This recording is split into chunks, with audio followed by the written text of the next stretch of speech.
एक आदमी ने दुनिया के सबसे सुंदर सुनहरे बाल बेरहमी से काट दिए, जिससे लंबी बालों वाली राजकुमारी छोटी बालों वाली बन गई। उसके बालों से बहती हुई सुनहरी रोशनी निकलती है, जिसे हल्के से छूने पर लोग जवान हो जाते हैं।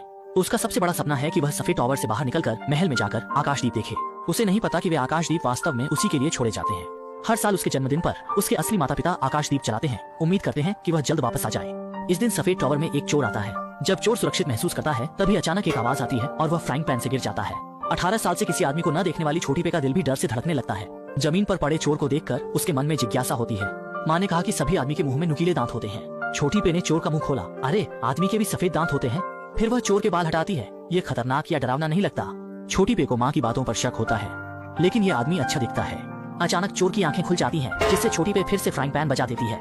वह आदमी को अलमारी में बंद करने की तैयारी करती है, क्योंकि माँ आने वाली है। वह अपनी माँ को सरप्राइज देना चाहती है, लेकिन आदमी को खुश रखना आसान नहीं। बड़ी मुश्किल से वह उसे अलमारी में डाल पाती है। आईने में देखकर छोटी पे खुद पर गर्व महसूस करती है कि उसने एक आदमी को अलमारी में डाल दिया।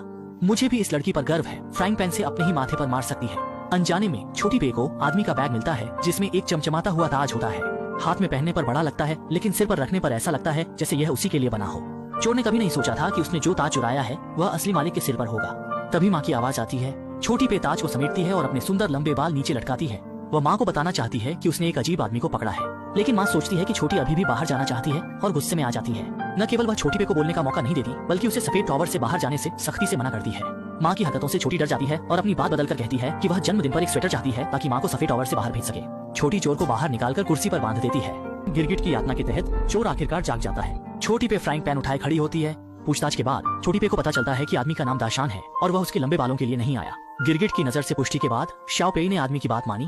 दाशान को बैग की चिंता करते देख उसने चतुराई से ताज का उपयोग सौदे के रूप में करने का निर्णय लिया, ताकि वह उसे महल में आकाशदीप दिखा सके। दाशान महल वापस जाने की हिम्मत बिल्कुल नहीं करता, लेकिन महिला की धमकी, ताज का प्रलोभन और सुंदर लड़की के आकर्षण के कारण दाशान छोटी पे के सौदे को मान लेता है। मैं तुमसे प्यार करता हूँ। 18 साल तक सफेद टॉवर में कैद रहने के कारण उसके बाल 18 मीटर लंबे हो गए थे। आज आखिरकार वह कैद से बाहर निकली। इस पल वह अत्यधिक उत्साहित थी। उसने अपने सुंदर लंबे बालों को झटक दिया। इस बार यह अपनी माँ को खींचने के लिए नहीं, बल्कि खुद जाने के लिए था। वह कभी इतनी खुश नहीं हुई थी।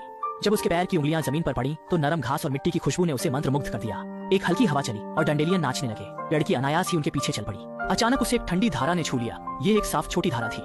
इस पल उसका दिल उड़ते हुए पक्षी की तरह था। वह स्वतंत्रता की ओर दौड़ी। उसने उस जगह को छोड़ दिया जहाँ उसे 18 साल तक कैद रखा गया था। उसे बहुत उत्साहित होना चाहिए था, लेकिन छोटी पेई को चिंता थी कि उसकी माँ खुश नहीं होगी, और वह रोने लगी। कभी हंसना कभी रोना, इसने पहाड़ को भी उदास कर दिया। बड़ी मुश्किल से छोटी पेई को शांत किया। एक छोटा खरगोश दौड़ता हुआ आया और उसने छोटी पेई को इतना डरा दिया कि वह पहाड़ पर चढ़ गई। मूर्ख सफेद घोड़ा अभी भी पहाड़ की तलाश में था। उसने पहाड़ का वांटेड पोस्टर देखा और बहुत नाराज हो गया। उसने न केवल पोस्टर को लात मारी, बल्कि उसे टुकड़े टुकड़े कर दिया।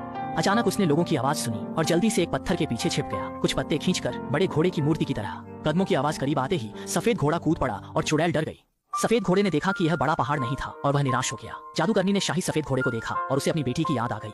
बुरा महसूस करते हुए चुड़ैल जल्दी से घर भागी, लेकिन उसकी बेटी जा चुकी थी। हालांकि बेटी सगी नहीं थी, लेकिन वह उसके जीवन का अनिवार्य हिस्सा थी, जिसे वापस लाना जरूरी था। पहाड़ छोटी पेई को खाना खाने ले गया। दरवाजा खुला और अंदर सभी खतरनाक आदमी थे। दोनों ने फ्राइंग पैन की एड में सावधानी से भीड़ में से गुजरने की कोशिश की। पहाड़ ने देखा कि स्थिति ठीक नहीं है और छोटी पेई को लेकर चल दिया। अचानक दरवाजा बंद हो गया और दाशान की पहचान उजागर हो गई। वे उसे पकड़कर शराब के पैसे के लिए बदलने की योजना बनाने लगे। छोटी पेई ने एक टहनी की ली का उपयोग करके अपने बालों को गंजे आदमी के सिर पर फेंक दिया और सभी से दाशान छोड़ने को कहा, क्योंकि पहाड़ उसे आकाश के लालटेन दिखाने ले जा रहा था, जो उसका जीवन भर का सपना था। छोटी पेई ने जोर से पूछा, क्या तुम्हारे पास कभी कोई सपना नहीं था? इस सवाल ने सभी को चौंका दिया। गंजा आदमी प्रभावशाली ढंग से आया, इस विषय में गहरी दिलचस्पी दिखाई और छोटी पेई के साथ अपनी भावनाओं को साझा करने लगा। कौन जवान नहीं हुआ है? किसके पास कोई सपना नहीं है?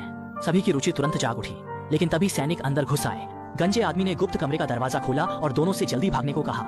जब सैनिकों को कुछ नहीं मिला, तो सफेद घोड़े ने दरवाजा तोड़ दिया और फिर से अराजक खोज शुरू कर दी।